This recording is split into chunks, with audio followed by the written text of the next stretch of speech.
5 अप्रैल रात को 3:30 बजे का अपडेट है। नरेंद्र मोदी। फिर सो गया तू। अबे गादा जागता रहियो, उठ जा। ओए हाँ सुना भाई, सुनो सुनो सुनो।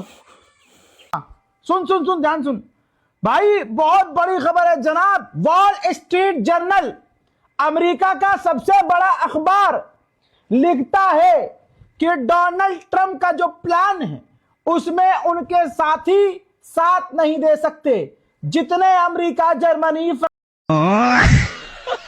देख नींद आ रही है। अबे सुन ले, सुन, फिर सो जाते हो यार तुम।